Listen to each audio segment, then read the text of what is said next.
We're good. What's up? Need to confirm I got it on my Bump in the tank.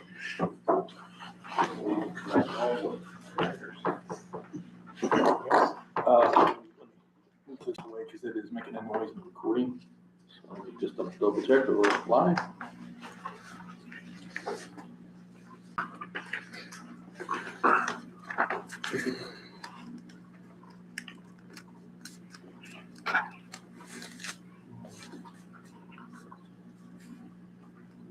Guys, all good.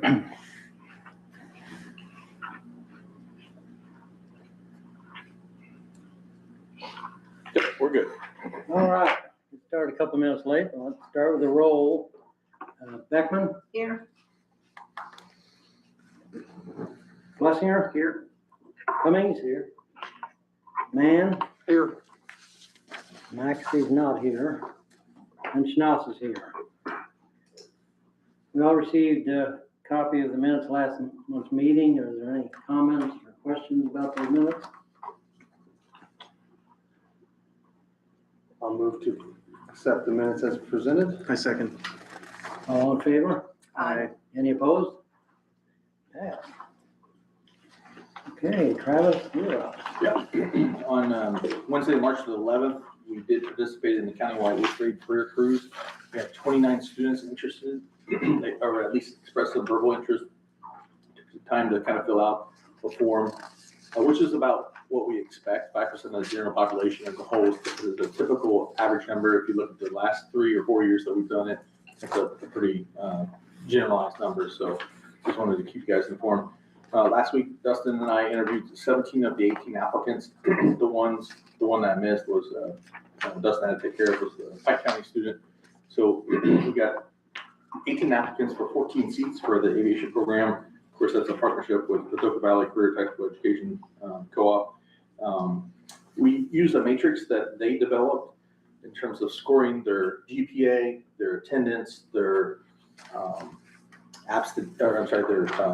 tardyism, their extracurricular activities, and then also we interview all their peers as a part of the process to kind of say, oh, Ken, he's a turd, we don't want him in the program, or what have you.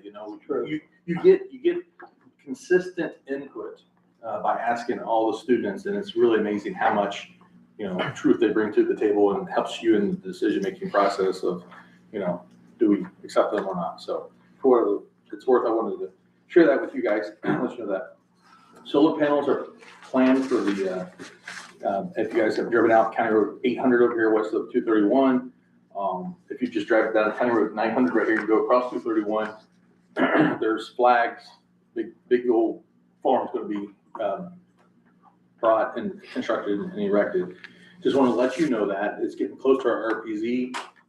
There is a new state law that goes into effect July 1. It's a HEA 1150, and it requires the local units of government to adopt our airport overlay district. So that helps us protect our airspace, our instrument approach procedures and things like that get way out there in terms of distance from the end of the runway. So I'll be working with Nick. I have a copy. I don't know if Nick, you got that copy. So Yeah, there it is. Yeah. Describes airport overlay districts. So Fort Wayne shared their information with us, so we kind of got something to kind of go by, but we'll be tag teaming on that and working on that project in the future. So I look to the town of Ferdinand, the town of Holland, kind of in the county, in the city, to adopt some of those suggestions and things like that for us to protect ourselves in the long run. So what effect, non-pilot, what effect does that have on our pilots being able to fly around? Is there a So- reflection can be an issue?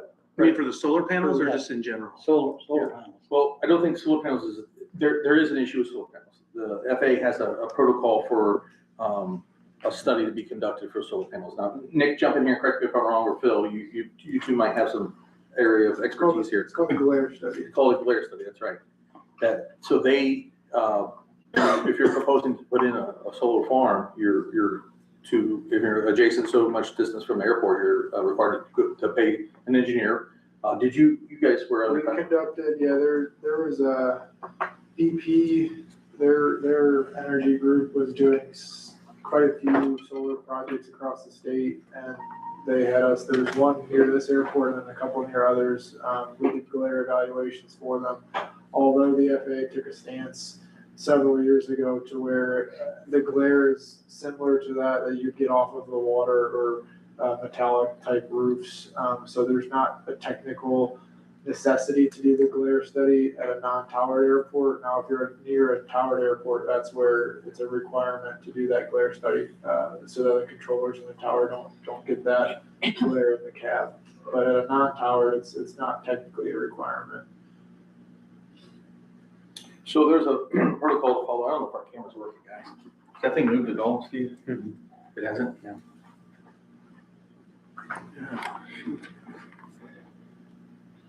Well, Ryan, you and Mike have been on the camera the whole time. Yeah, could be worse. Yeah. It's showing we're still recording this live, so whatever. At any rate, where was I at? So we talked about the glare study. There's, the most important thing to your question, I'm sorry, you asked a non-pilot question to a pilot. So the biggest concern that we would have is a tall structure issue, right? And that's a cell phone getting erected out of the town of Holland. And I just got a phone call from a town council member in the town of Holland last week that said that, hey, we were just approached by somebody wanting to erect a cell phone tower out there. So that's within a certain distance of our airspace. And our airspace overlays the town of Holland. So we want to protect that, right? We have a vested interest in that. Otherwise, when one of our corporations comes in to land, they can't come down as low as they should to be able to come into our airport. And that means the less use of the airport facilities. The higher the approaches, the less use, right, Tony? You concur with that point? So it's Forces us to go down the zone or something. forces them to go down the zone. Yeah. So, you know, we have a vested interest in protecting our airspace and particularly our instrument approaches. We really want to protect our instrument approaches.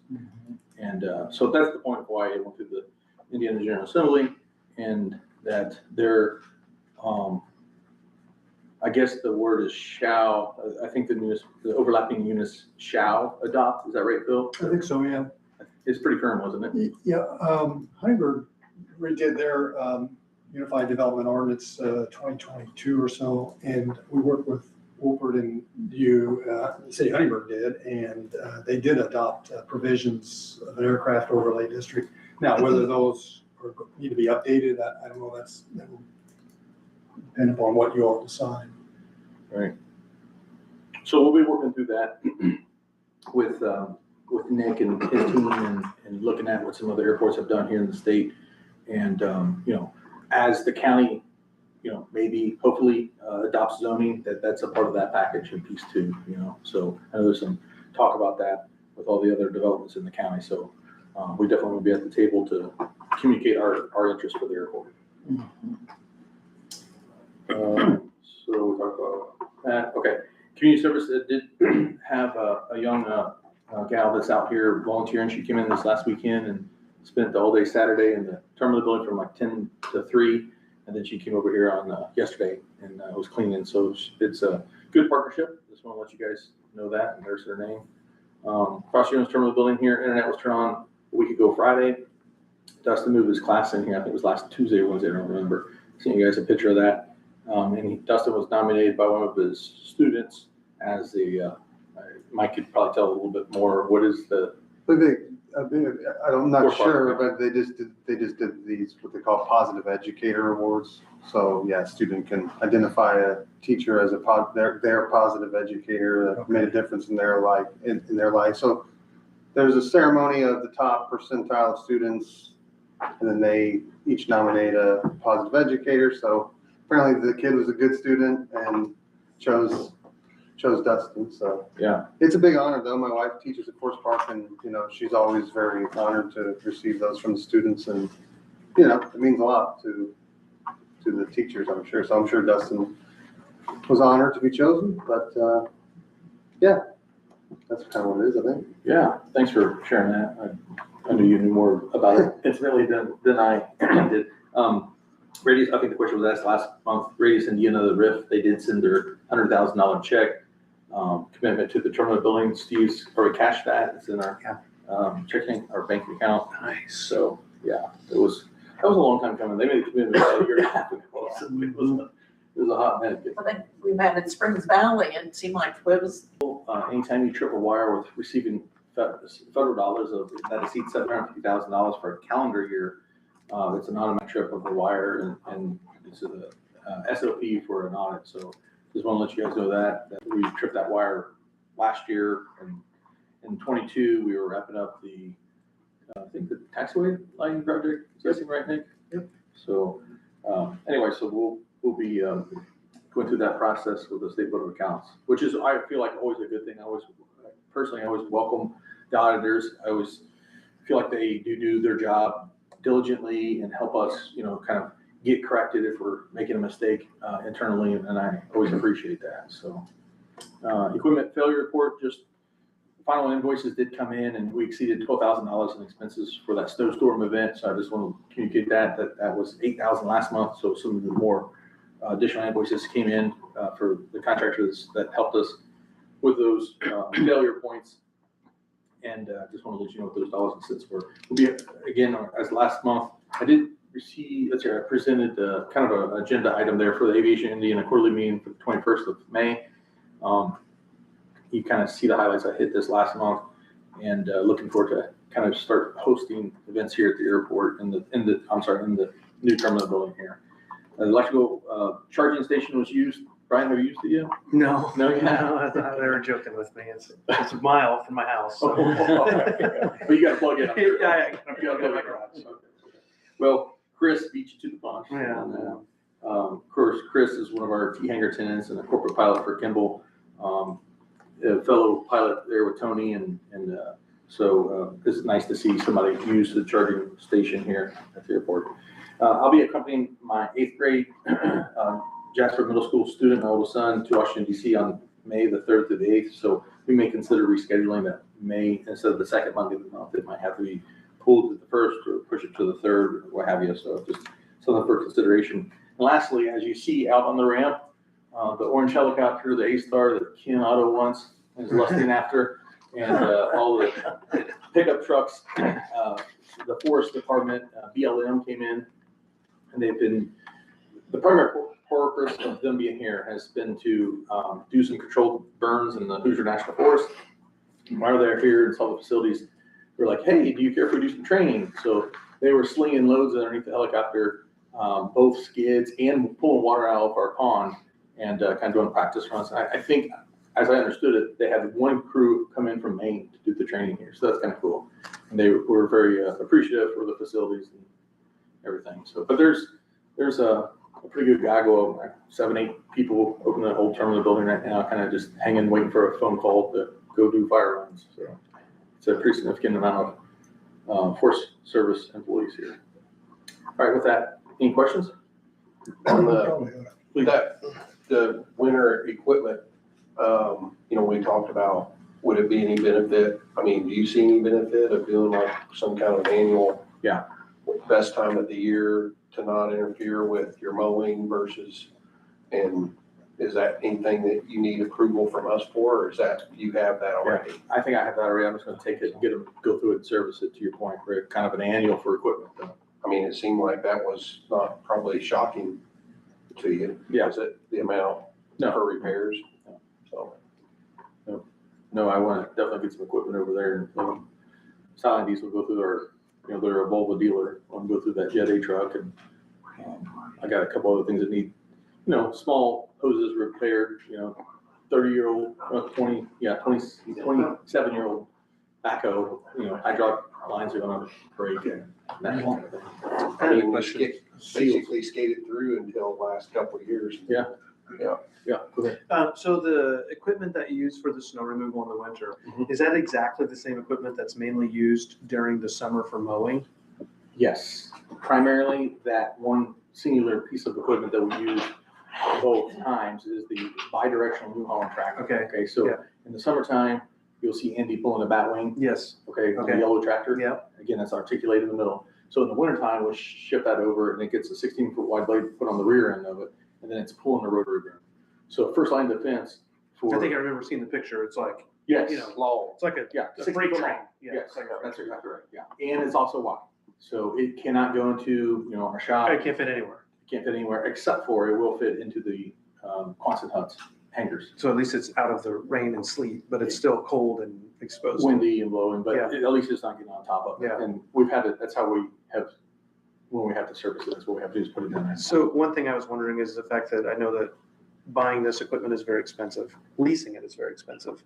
Is there any place where, obviously, this equipment is mainly farm and construction equipment, it's big tractors, big thing. Is there any place to rent some of that equipment from a local farmer during that time when they're literally doing nothing with it? So where we don't have to, that's why I was wondering if we're using it all summer for mowing / snow, could we, like obviously we don't need a quad track, but something there that would be in the right realm where we could set up a lease agreement where some farmer gets a tractor and then we split the lease with them because we're only really wanting that available at that time. It's gonna be minimal hours, but you need it available when we need it.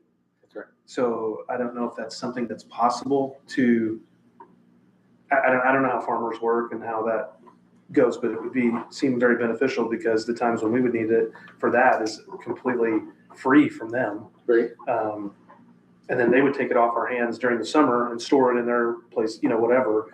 And then we would just pay a lease fee for it for, I don't know, 3 months? I don't know what's the. Some winters you don't need anything, Yeah. I mean, you'd be tied into that for years and years and may never need it, Or maybe you pay more per hour. You pay them, a high leasage It'd be rate nice per to hour. have somebody that was on standby for when Yeah. our equipment breaks down to, as Yeah. a backup plan. Yeah, any of these things to explore where there's got to be, because there's a lot of equipment within 5 miles of this place that is sitting in a barn doing nothing, that in a snowstorm that could potentially be rented in some way. So Is that what the neighbor did they end up using theirs or to help you out? Yeah, well, so the neighbor across the street offered, Drano, he offered to come over and help, and so then he jumped in his tractor and had a big blade on the back and went and plowed all the other neighbors out and stuff.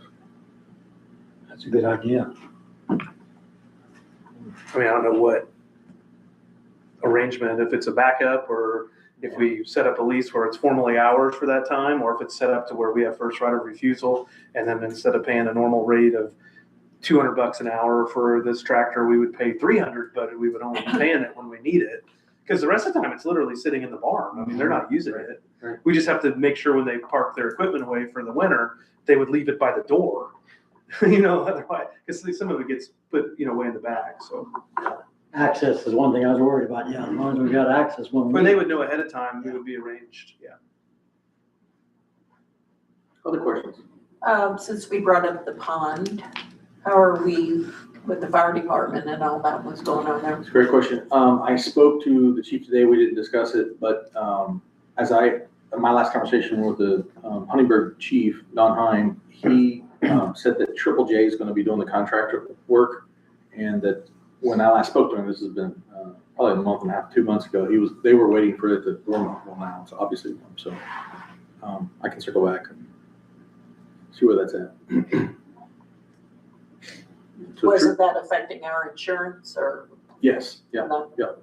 Their expectations is that we have the dry hydrant Yeah. installed. They also knew that we were in the process of getting it installed, because Jim and I Jim had a conversation with Russ, right, Jim? Yeah, And that's what he, you don't want to let it go too long, because then the insurance agent will send, insurance company will send one of their agents in to look at it. If we don't have it, they'll jack the prices up, start jacking the price up on us. And that's for the terminal building or just all the buildings? specifically for the terminal building. Yeah. But it's, helps in defending for fire, Mhm. the whole airport. The conversation I had with the fire chief today, just to kind of in that play, is fire suppression, exceeding the water capability when we get into the Jet A and things like that. So the fire chief will be potentially acquiring some additive to help with mitigating fire.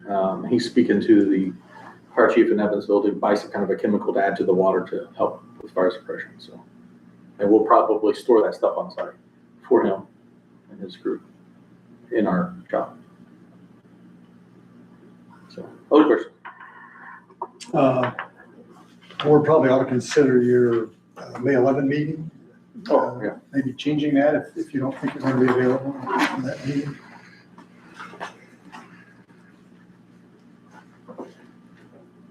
I believe it's May 11, isn't it? Mm-hmm.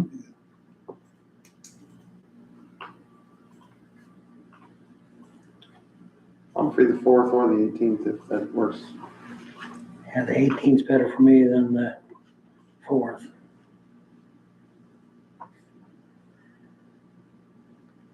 Correct, Becky? 18th works for me. Whatever. 18th it is, sounds like. All right, do we need a motion there? That would probably be a good idea. Yeah. I'll make a motion to adjust our schedule for our May meeting to be 5:30 PM, May 18th, for our regular business meeting. I second it. All in favor? Uh, Any opposed?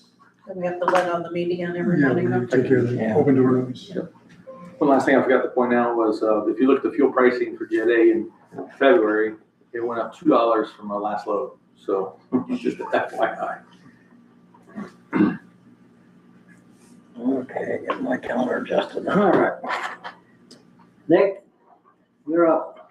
All right. Not a large report for this month. Todd, do you want to go ahead and start with any construction updates that you might have?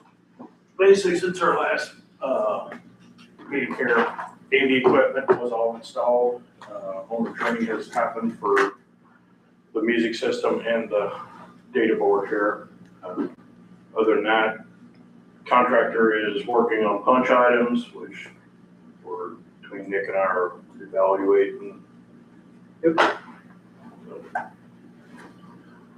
The rest of the engineer's report includes just the grants. So we'll have a grant application for the bipartisan infrastructure law, BIL, for the second half of the Wolford Construction Management Agreement. And then we'll also be looking at the non-primary entitlement for this year and the remaining bill funding and really evaluating the program overall to see what is still eligible and what can be applied for reimbursement. And once we have an idea on that, then we'll be able to put those grant applications together. But between this month and next month is the goal for accomplishing all of that stuff. So there's a potential for 3 different applications for next month. So that's about everything that we have. There's invoice number 17 from Well Bros that I'll ask board approval for. It's like I said, invoice 17 in the amount of $79,592.65. I'll entertain a motion to approve that request. I make that motion. I'll second it. All in favor? Aye. Any opposed? And I'll be around after the meeting a little while if anyone has any follow-up questions or anything more detail they want explanation on. I think I didn't get a chance to look at my email this afternoon when I was traveling, but where are we at on money? I know there was some contingencies and you have those numbers and how that might work out. Yeah, Todd and I actually just calculated that before the meeting. So there's several buckets of contingencies, but Todd, if you want to share the owners and geothermal is one of them, and then the last one is the contractor contingency. Those are the 3 buckets that we still are working with. Okay, the contractor contingency is $77,917 still in there with some outstanding stuff from that have been discussed that may be added yet. Owner contingencies, we were at $35,236.24 with probably nothing outstanding there. And we actually have a credit on the geothermal that's got a balance of $4,012. $4,012.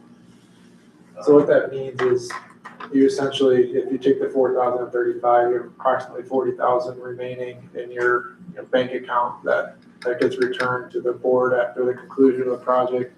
Similarly to the construction contingency, although there's some pending, transactions, I'll say, that Todd and I need to work through with the contractor in order to finalize those numbers, but does that answer your question?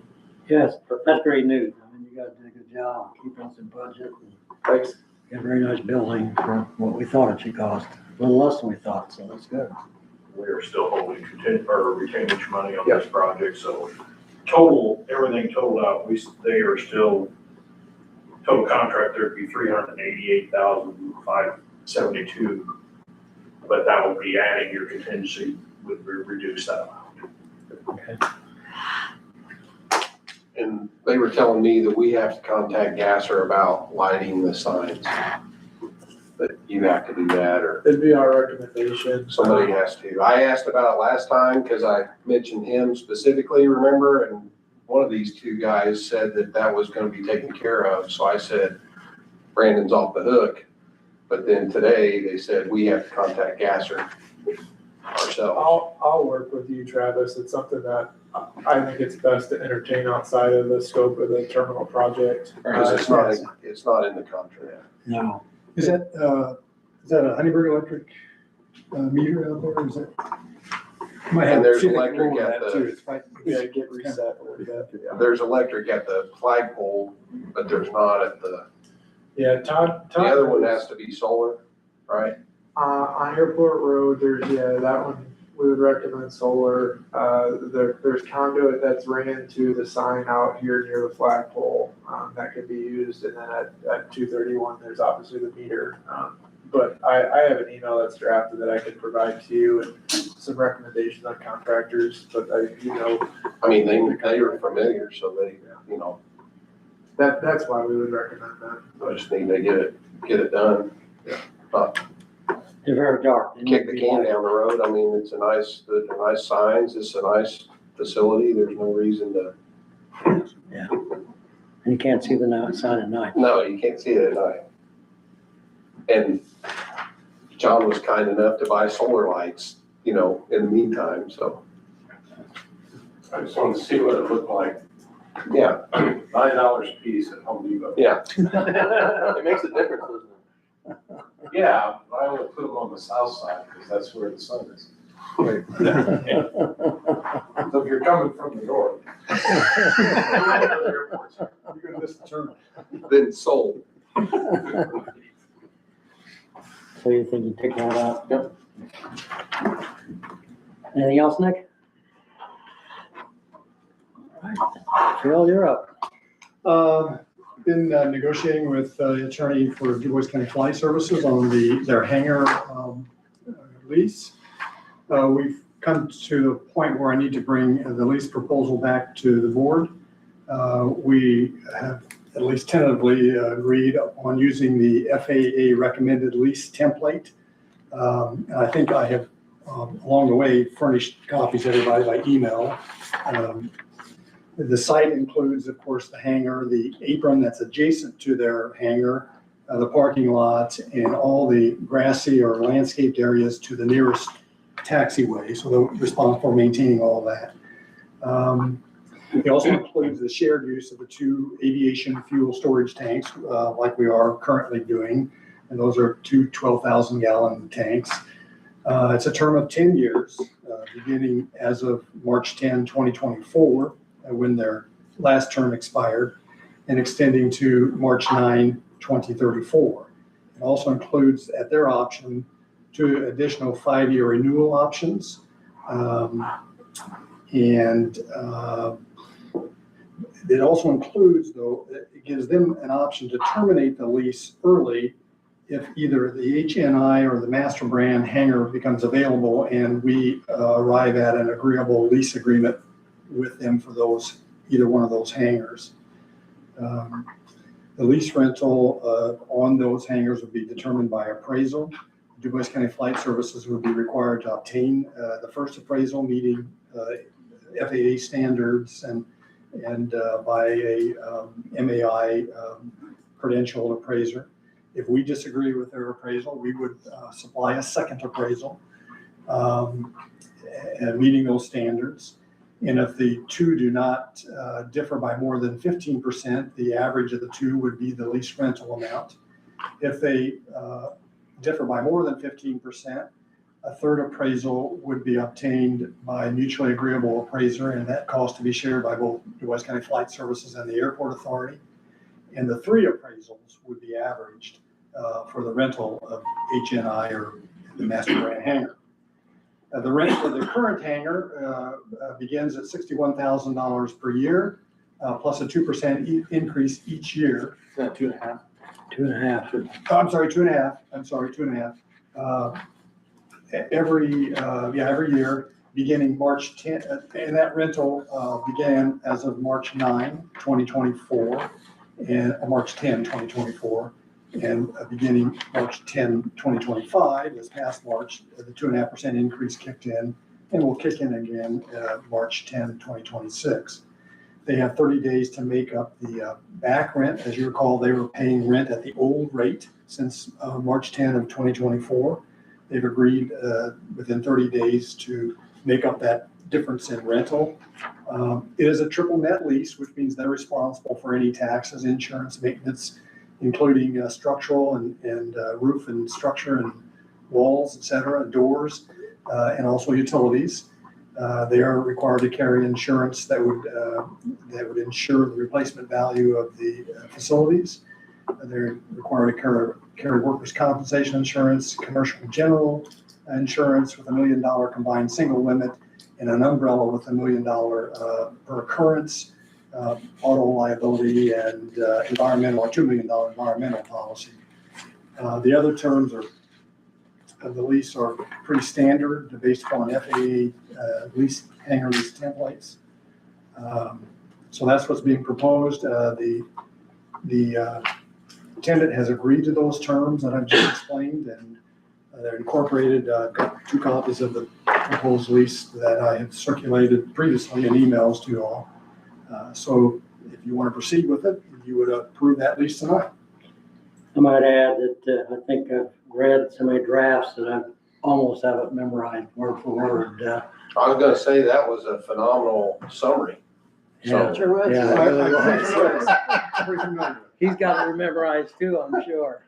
I mean, we've had issues with AL generated word check, changing capital letters, and it's been a real interesting flight that we've gone through. So I personally recommend that this is the only issue at this point, and is we were asking for a 25% differential in the 2 appraisals because 15% is pretty tight.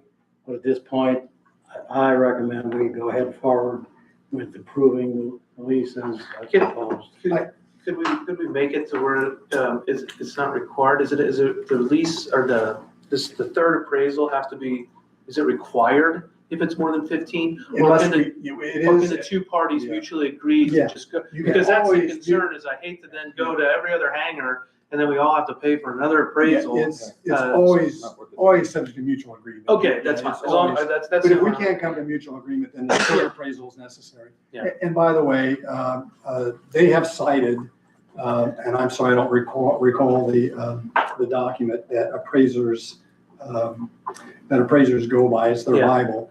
But the indication is that appraisals should not differ by more than 10%. And if they do, there needs to be a review appraisal.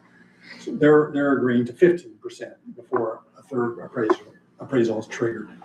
Again, subject to mutual agreement, we can always agree to withgo the third appraisal and come to some other rental amount. Okay. Any other discussion? It's a long road we worked on. I just want to say compliments to Phil. He's been very diligent, and there's a lot of work and back and forth and reviews and et cetera. So appreciate Phil giving us. Thank you. Yeah.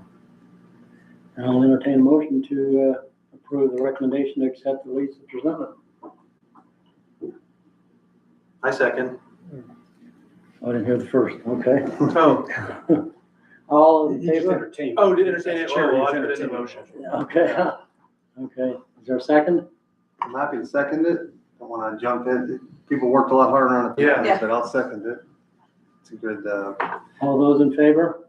Aye. I, Any opposed? Motion abstain. passes. Get the lease signed. Okay. Good job, guys. Lordy, We also need to start hitting it with the master brands. They are similarly. Best year's best. Best chairs, I'm sorry. They're similarly. Might as well start on Master Brands, it's 10 years from now.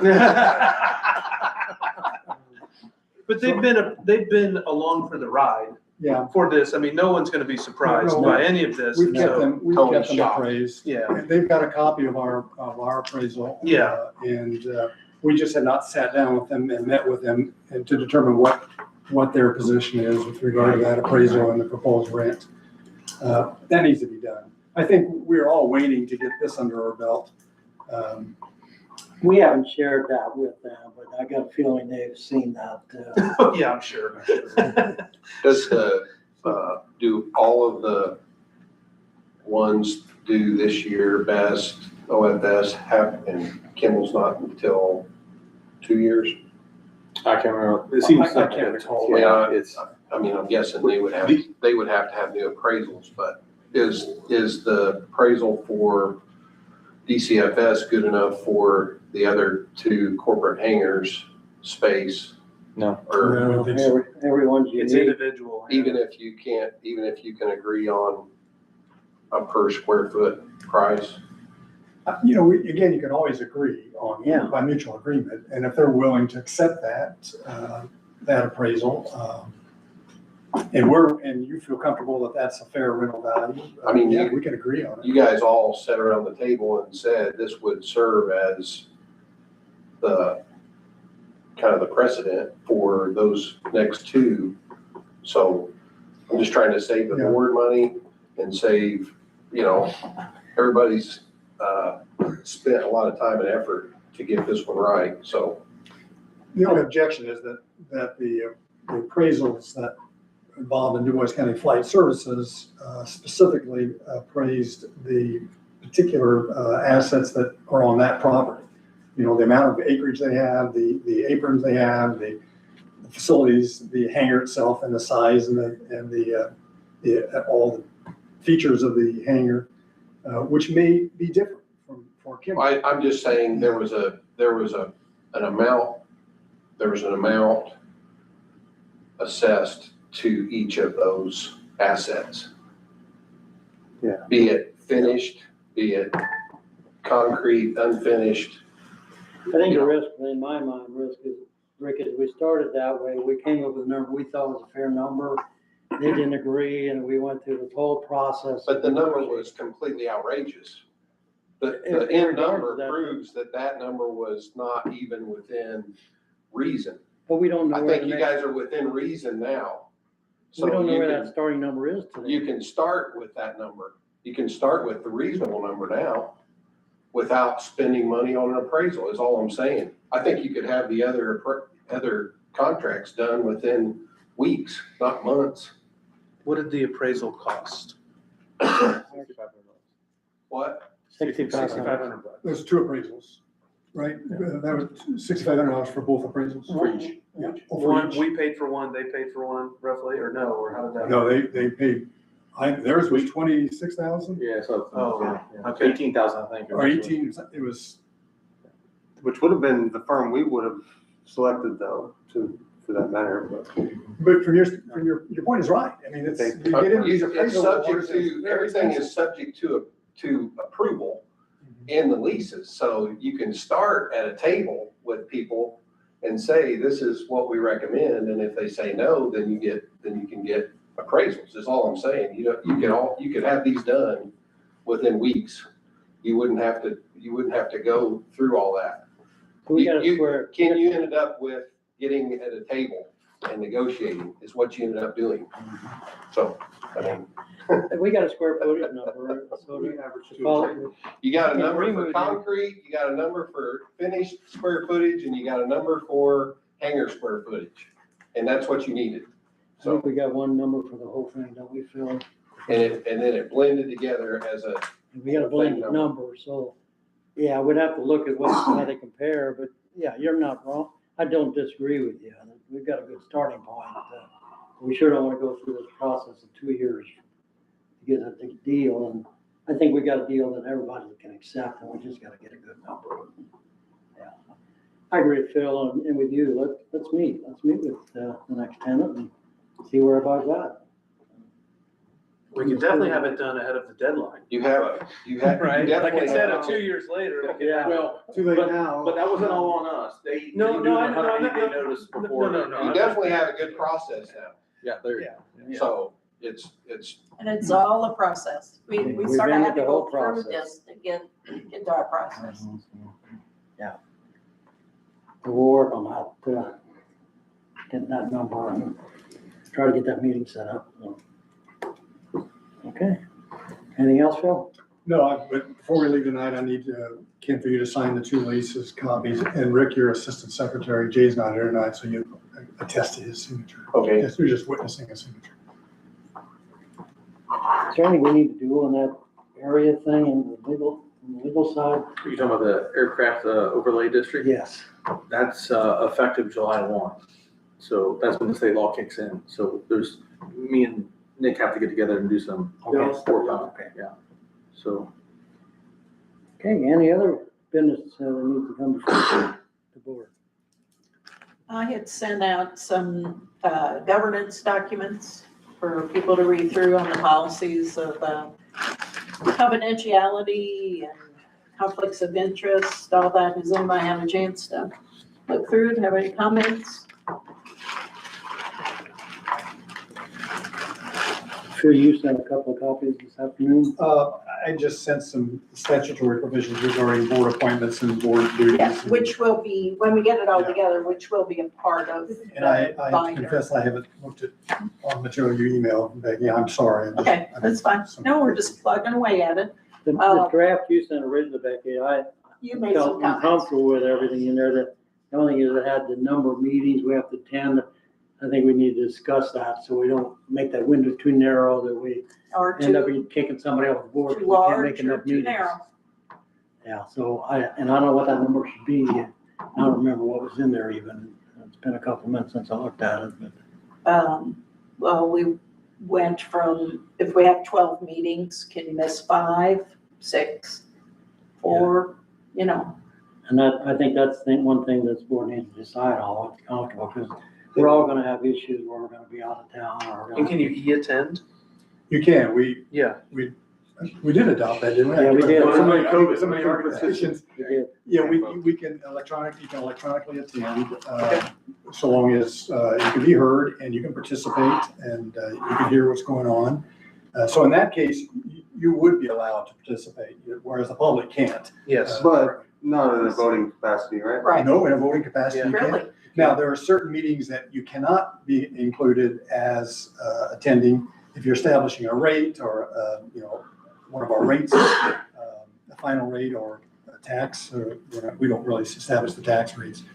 But a budget, you can't participate in those meetings electronically, you have to be present personally. But most meetings you can attend electronically. There's some limits on how many per year you can attend and how many consecutive meetings you can attend electronically. Off the top of my head, I don't remember, but there are some limitations. Knowing that, then we could Yeah. probably narrow that down a little more than I was thinking. There's no reason you couldn't attend electronically. It is true, although we all serve at the pleasure of the appointing bodies, basically, or whatever, so we're appointed for the term, and I don't know if it's our place to be kicking each other off or disciplining each other at all, to be honest, but, That was my question. I don't know that that's, That could be a recommendation Part from of the our board to responsibility. the appointer, right? yeah, it's just probably gets taken care of once every 4 years or whatever. That's how I would look at it anyway, myself, on that point. I think we're open to discussion, Whatever it that's is, good, yeah. good point. I will say not to avoid getting into the weeds on the issues, particular issues, thank you for putting that together, and, I didn't, have any questions or comments, but it's nice to have those things pulled together and, Well, I think it's important because we went through, we didn't have anything, we Yeah. attended our first meetings, Brian, same way, you gotta have something that you know the qualifications and responsibilities of being a board member, Yes. So it's great. if we say, hey, we got 12 meetings, but you can miss up to 6, you know, That's a I don't lot, know, that is a lot. but I don't know that anybody's ever missed 6, so, you know, me either. No. So what is the next step? I'll just keep plugging away and, Yeah. at some point, we'll, Present a you know, you're final. gonna have to sit down and read it and look at it. And if you don't care, then we'll just, you know, we'll pass it. Travis made copies in of different things we've been working on as far as mission, vision, and core values. So if you wanna take a look at that. Pretty easy to Google anything and ask AI questions of all this stuff, you know, and so, you know, being in a new building, we want something here that we're, You're talking about a board handbook basically. is what we're Yes. talking about. and I think then when a new member comes on, we have a little orientation meeting, we go through stuff. And it's a good idea if the appointers understand. You know, we've got our own qualifications and responsibilities, so please, you know, appoint someone who's going to attend meetings, you know. That's a good point, because I'll have to say in my case, when I was asked to serve by the county commissioners, their comment was, we don't know what you have to do. Yeah. Yeah, well, yeah.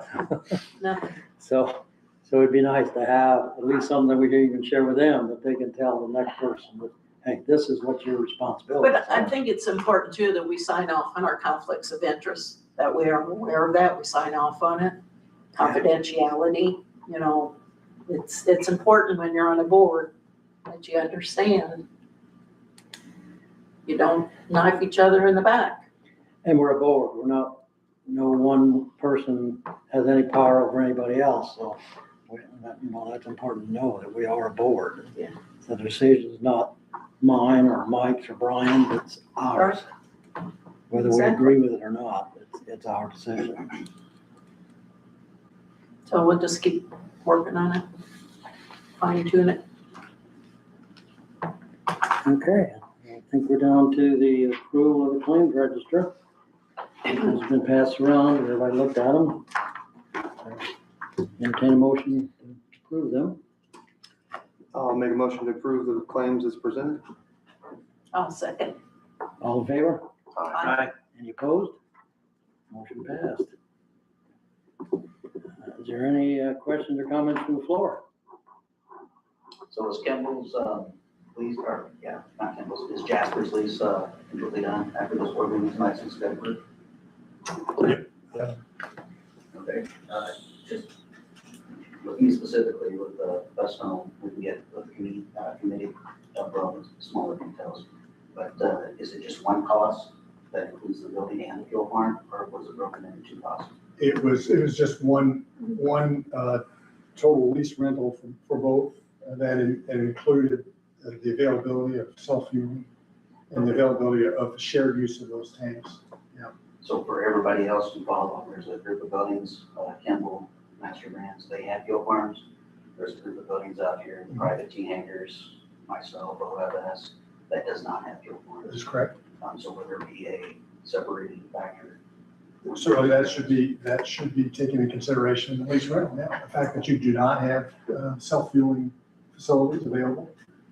The square footage rate, Right, that's what we're going back to. You guys started talking about square footage rate in versus appraisal rate. Well, I think what Rick was saying was, they should all be broken out in It is. The square footage rate is finished square footage, where the, you know, the hangar space square footage and the concrete, and then they, you know, so it's all, there's a value to that.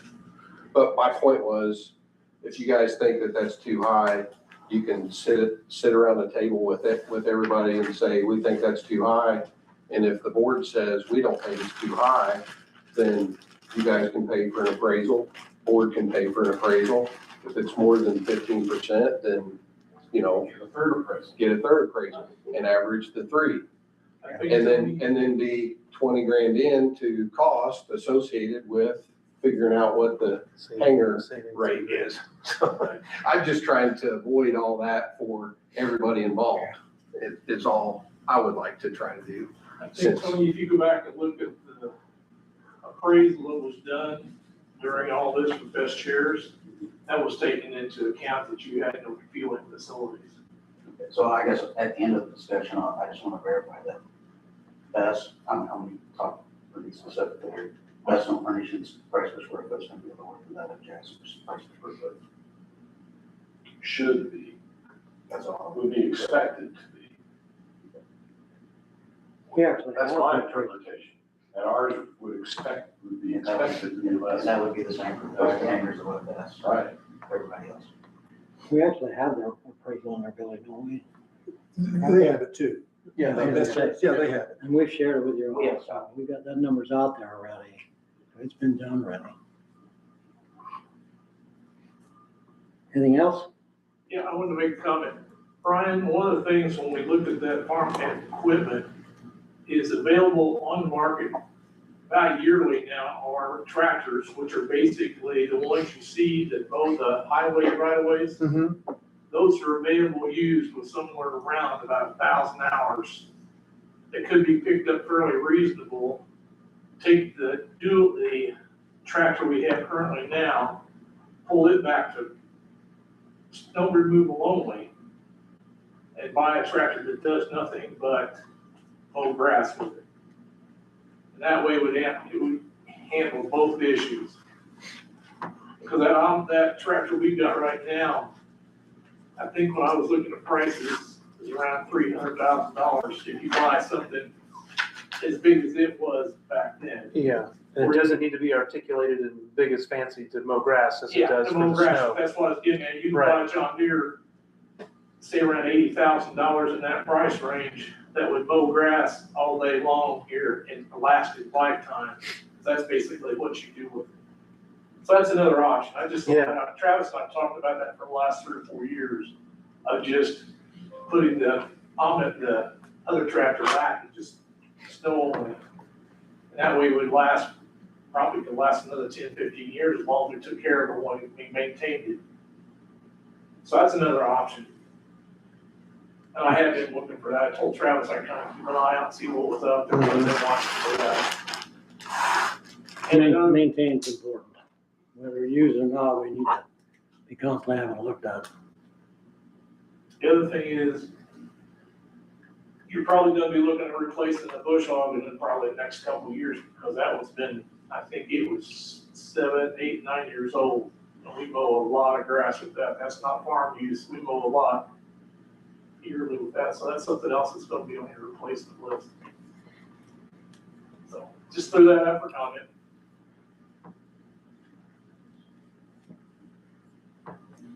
All right, thank you. I think we're at the end of my list, so I request for a motion to adjourn. Nick has one, I think. Oh, We are expecting our second, in first week of June is the official due date. I think it's gonna come earlier, so with the meeting being May 18th, I don't know if we'll have our second by then or not, so. Yeah, our policy is 8 weeks, parental leave. I've been working at Wolpert for 9 years and I don't get sick too often. So I'm gonna be using, some sick time as well. So I'll probably be totaling around 10 weeks off. There will be someone covering for me while I'm out. I do not know who that will be yet. I'm sure it'll be probably someone familiar to Travis, Bill, the board, that have been here for a while. So, just wanted to let the board know, so. congratulations. Yes, congrats. I did have a question. We do have, like, everybody's committed for the rest of the furnishing rooms and so forth. Yeah, so we got 5, so OFS are waiting on their build schedule to get Steve's and I's desk finished out. So OFS is gonna do that, they can do some of the lobby stuff. We got Dubois Wood is gonna be here next week. They got the product finished, but we are now fixing some of the fire marshal punch list items in the Palace Lounge. So Dubois Wood's gonna be here next week to do the installation of the, they're doing the bed and then they're doing like a nightstand and some other little small furnishings. We have Indiana Furniture. If you guys saw the 3 chairs right here, that's Indiana, supplied by Indiana Furniture. Jasper Group, I have not picked up that furniture yet. I still got to pick that up. This is KI right here that we're sitting on right now. The seats everybody, I think is in here sitting on is KI. And the blue seats in the break room is KI or HNI, whatever you call What it. about the pilot's lounge? The Pilot's Lounge, we're getting ready to sit down and negotiate a lease with a tenant that may be furnishing the recliners. I have already approached them. Corporately. I walked over there in person and their corporate counsel said, all right, I got it, Keith, I got it. Point taken. Sharpen your daggum pencil. Yeah. Mezzanine? Mezzanine's Jasper Group. We have sort of a lounging and then maybe like one or two uprights for the mezzanine area. And then I forgot to mention, outside the entryway, there's gonna be outdoor furniture that OFS is gonna furnish as well, so. Your office? Steve's OFS, office? yeah, mine, Steve's office, and the third office, yeah. Yeah, see, Ken, all the more reason to do it quicker than slower. We built this so that when pilots come in, they'll have a place to chill. And now they gotta sit in the floor and watch the TV. You need folding chairs. No, I agree with you. We got their lazy boy recliners in another terminal. We're a long way from what we had over there, Rick. No, we got recliners over there. I guess you could call it that. They're really comfortable too. So we'll probably, back to your question, so in the Pilot's Lounge, the big room when you first walk in, we'll probably have 4 ideas to have 4 recliners there. And then the two beds from Dubois would be in the quiet rooms. Yeah. And then, that should wrap up all that Pilot's Lounge area. So it'll be nice. It's gonna be really nice. I'm very grateful for all the corporations that made these donations. It's a big deal for us, with our finite budget. And So are we gonna figure out a way to make a nice plaque, or Yeah, how are we gonna acknowledge Yeah. all Yep. of their? We've been talking about that. Are we done with our funding? Do you know? There's 2 that we were still hoping, but, they just keep dragging us along, so.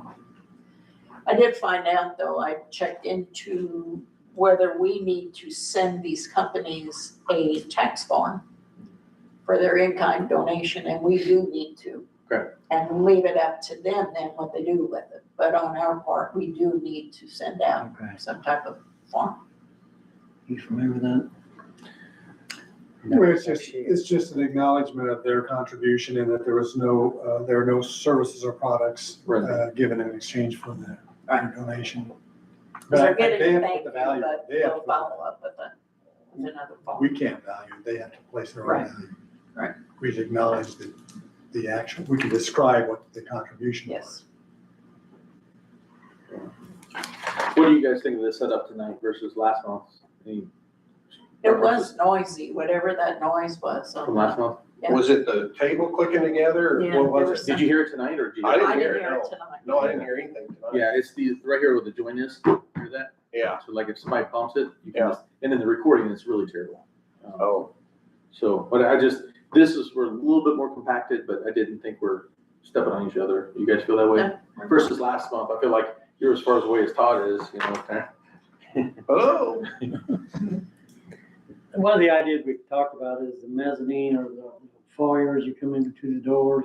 We have a plaque that we're gonna put that is like a groundbreaking or ribbon cutting plaque on the opposite wall. Maybe have a separate plaque that we would list the donors and in whatever fashion they have been. Yeah. And so we're trying to come up with our final list Yeah, of donors to know who all that should be on that list. Yeah. So we have talked about that quite a bit. One other thing you may want to consider is some signage like at the fuel tanks and on this fence as to what doors are open and when. There was a helicopter pilot here Saturday afternoon that was driving around in the golf cart looking for a bathroom. oh, yeah. Just some signage. He was parked down at the fuel pumps. Some signage down there, some signage up here. I don't know if this door's gonna be locked or the key code will get in 24 hours. Just, have some signage there so people getting fuel can find their way. Was that the instrument, the black instrument? Yeah. Oh, okay, yeah. And him and his I lady. sent them up here, they wanted to come into this building with the golf cart. They go, well, that's where the bathrooms are, right? I said, no, keep going. So, Yeah, they came up to our hangar because they saw me outside, and then I sent them around, but then I saw them go past the old terminal building. So I drove up the road and found them and kind of got them over there, but probably need a little bit of signage. they did appreciate the golf cart, big time though. Yeah. Does it need to be lighted or just, I mean, I don't know that it has to be lit. It's the fuel tanks, it's bright down there, and these lights I'm sure will be on at night, so I don't think the sign specifically has to be lit, but. And this naturally becomes the place people think the bathroom is at, so. And well, it will be. I would assume there's a sign on the fence that says, It's open this, now. this, Yeah. the pilot's lounge is inside, there's bathrooms. inside. places that we go, if it's Unicom or if it's Right. runway, whatever it says on the fence. Right, Because if you're not a pilot, you really don't understand what's Unicom. right, But if you're a pilot, you understand Unicom, pound, you don't even have to spell it out Right. for them. and just have it on the sign, there's bathrooms. There's nothing wrong, there's nothing wrong with using the bathroom in this building right now, right? No, but there was there's no signage or, Yeah. I didn't even know what the situation was, so. There's nothing to wander tell them how around. to get in either. Right. So there is on the ATIS, the AWAS to tell them, right? You still got that on there. Fuel farm. It's on FlightAware and it's on, if you're listening, restrooms are, blah, blah, blah. How to find it. Notice the airman.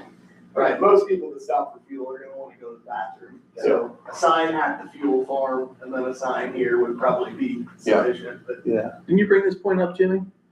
Long time ago.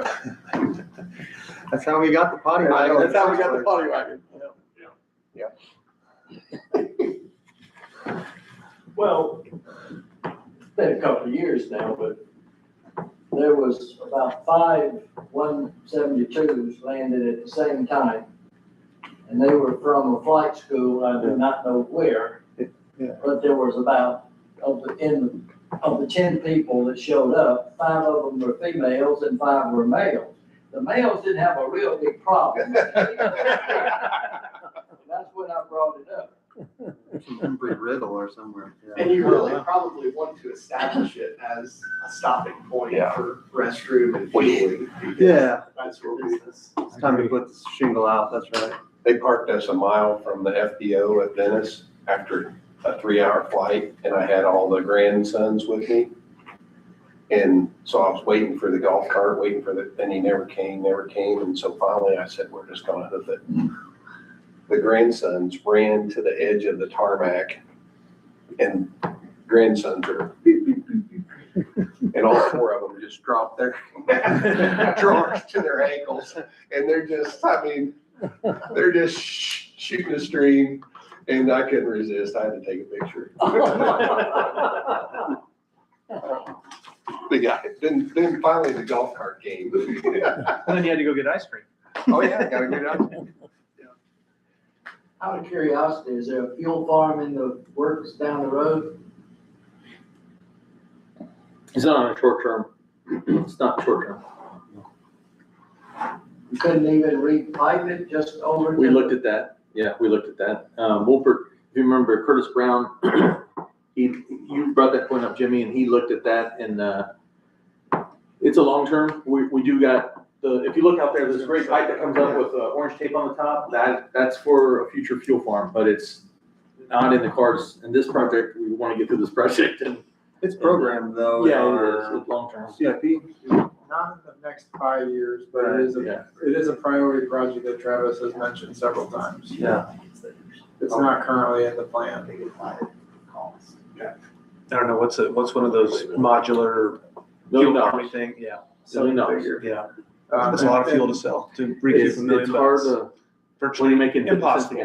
gallon. It's very difficult to receive funding for it as well with the Oh. AIP rules. It's revenue generating and those AIP dollars prohibit, they don't prohibit, they they make it very difficult to achieve funding for revenue generating projects. Brian, for some reason, some tenants on the airport want hangar space instead of fuel farm. Right. I Yeah, I don't know. understand that. Well, the other thing you could do is that if you could get mega funding for it, you could sell the fuel out of there at cost and charge a landing fee and then not charge for the fuel, like a fuel flowage fee. I don't know about that. No, I'm just, Charge for both. well, not if you're gonna get the, you know, work around, anyways, that's for another time, not now. Yeah. Okay, all right. Agreed, another time. All right, now I'll ask for a motion to adjourn. So moved. Second. All in favor? Aye. Any opposed? Thank you all, very good meeting. Well, thank you guys for getting the contract and everything done, so we can just swoop in here at the end Yeah, and that was. wave the checkered flag and